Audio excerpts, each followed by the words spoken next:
It seems like you already had a long history of kind of personal connections with the vice president. What made you want to endorse at all? And was there ever any question? Since it seems like you had some. Yeah, to be honest with you, I wasn't exactly sure how involved I was going to get in the presidential race. There's obviously a lot happening in Iowa, and I just got sworn in to Congress, and wanted to make sure I took that time to really get started and do it right.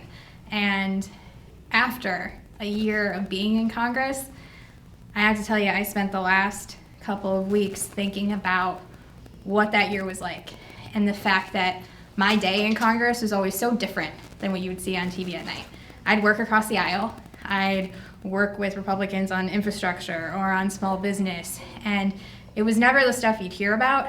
And I started thinking that, especially the last week of Congress, that there are times where, yes, we work together, and then there are other times where Democrats and Republicans, it feels like we're speaking different languages. And right now, we don't have a leader in the White House who is wanting to bring people together. And I started listening more of what the vice president had been talking about on the trail in particular, and had some conversations with him as well, and just knew that he talks about how people think it's naive that he thinks that we can bring people together. I don't think it's naive. I think it's necessary. And again, especially after what I just have experienced the last year. It is what our country needs, it's what Congress needs, and we have to have somebody who's willing to do the job, who's willing to put in the hard work of bringing people together, of actually getting things done. And quite frankly, we can't afford not to. So that was a big, big reason for me. And I also respect the work that the vice president has done over the years and standing up for working families like the one that I grew up in, like the one that he grew up in. And it's, again, something we desperately need in the White House right now. I think a similarity, we do go back a little bit when the Congresswoman was a state legislator. And with similar districts, you don't, it's not, no, but I mean, it's similar in the sense that it's not all red or all blue. And it's, you have to work with people and to get things done. And it crosses not just party lines, it crosses interests lots of times. You have to bring people together. And so and I'm really, really happy to have her endorsement. I really mean this. She's a very serious player. She knows what she's doing, and it's probably the most consequential endorsement I've had in the state. Great. Don't tell the Vilsacs. Well, just kidding. No, I'm just they're kidding. great friends. They're great, but I really mean it. For a sitting congressperson in a competitive district who's going to be running herself for election, it really says a great deal. That means a lot, and his common sense and what we've seen from the vice president over the years means a heck of a lot to me and to this district, and that's what we need, again, more of in this country. Well, thank you. Topically, one of the things that I've spoken to several state legislators moving into the next session, and one thing that they're thinking about, one thing the city of Dubuque has worked on, and one thing that I know the past administration was strong on, is working on these clean water issues. Iowa, being a large contributor to Mississippi River contaminants. I guess what's the next step under a Biden presidency as far as focusing on that? Well, it's a gigantic step, and I think you and I talked about this briefly before. My state of Delaware is not unlike the state of Iowa in terms of contributions to pollution. The concerns in Delaware relate to the Chesapeake Bay and the pollution of Chesapeake Bay. It has to do with, in our case, all the chicken manure that's there. I mean, there's thousands of tons of it.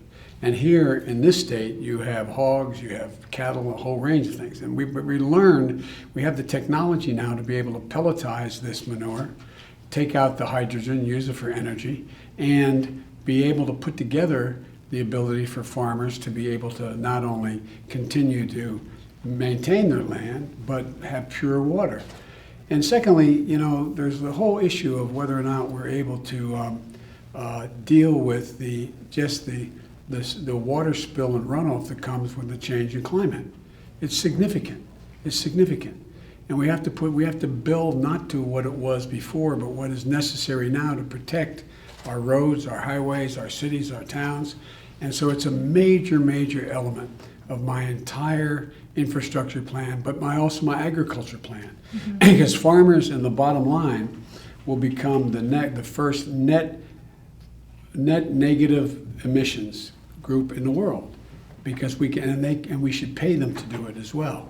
Absorbing carbon from the air, cleaning up their land, significantly increasing the ability to provide for conservation lands and so much more. Yeah, and I'll just add to that too. Look, one of the reasons I support the vice president is we've been able to talk about this issue and talk about the fact that it's important to also bring our farmers to the table. That's right. And a big part of that is one of his plans is the investment in broadband. It's something I work a lot on in Congress already, but you've got, is it a $200 billion. $200 billion, $20 billion. $20 billion plan to actually invest in broadband. And what that means, though, is that when you have broadband across a state like Iowa, you also then have precision agriculture. It's in some parts of our state right now, and some of our farmers are able to use it, but it's not always reliable because we don't have reliable broadband. And that's something that when you have precision agriculture, you're not putting more onto a field than you necessarily have to. You also are not farming a piece of the land that's not going to be productive for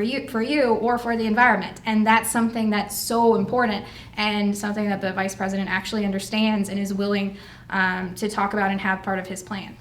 Okay, and lastly, along those lines, we're seeing record number of foreclosures of family farms. We're seeing a lot of trouble with these smaller operations, and part of that is maybe the trade war and impacts we're seeing there, but also a lot of it's the consolidation and acquisitions by big ag of these farms. I mean, is there a role with the White House? Is there a role with the federal government to address that kind of consolidation? Yeah, no, it is, because part of the consolidation comes as a consequence of young farmers not being able to get started. Yeah. They can't even stay in the land, they can't purchase the land. And so we significantly increased the proposal I have, the Farm Bill, significantly increases the amount of money that can be borrowed, both for the purchase of land up to $100,000 in terms of being able to get that at a low interest rate to be able to get back and stay on the farm or purchase the portion of the farm or purchase new land. And I was talking with Abby about this, and she was telling about her idea in the plan that also should exist for equipment as well. Yes. Yeah, so the bill we've got in Congress right now. Yeah. And so it goes more than just to the consolidation. Part of the consolidation is because no one else can get in the business because it's so costly to get the land. And that's one of the parts of our farm bill, to make sure we get that done. Yeah, and I'd be remiss too if I didn't bring up another reason why I support Joe Biden for president is because we currently have somebody right now sitting in the White House who has turned his back on our farmers here in Iowa, who are quite literally my friends and family. When he, meaning President Trump, decided to issue 31 more refinery waivers, which have now cost our corn growers 4 billion bushels of corn out of the market, dropping our corn prices to some of the lowest they've been in decades, and then promising that he was gonna fix it in a rule, and then the rule wasn't the right one, and then tried to blame it on the EPA when it's his EPA. Our farmers are smarter than that. I've talked to folks, I've had these tough conversations, and quite frankly, we need somebody in the White House who isn't gonna promise one thing and then turn the backs on hardworking people in this district. It is, I talked about this a lot, 2018, it is personal to me, and making sure that we have somebody in the White House who's willing to listen to people in this district and who will actually care about how those policies affect the kitchen table. It's why we need Joe Biden there, and it's why I'm going to do whatever the heck I can to make sure that happens. Look, turning away from the farmers and satisfying the oil companies is a gigantic problem. Yeah. And that won't happen. We're going to keep the commitment we made to ethanol and to cellulosics, new types of biofuels. And one of the things we can do nationally to change the dynamic and give farmers a significantly increased access to more income is we can provide for, as President of the United States, I will make sure that every single vehicle owned by the federal government, the largest owner of vehicles in the world, runs on ethanol. It requires ethanol, requires it part of the mix, and moving towards cellulosics and other bio-based fuels. Because farmers are getting killed, but farmers are the answer. Farmers become the answer to create so many jobs around the country. They only make up a small percentage of the people, but they make up a profound percentage of the answer.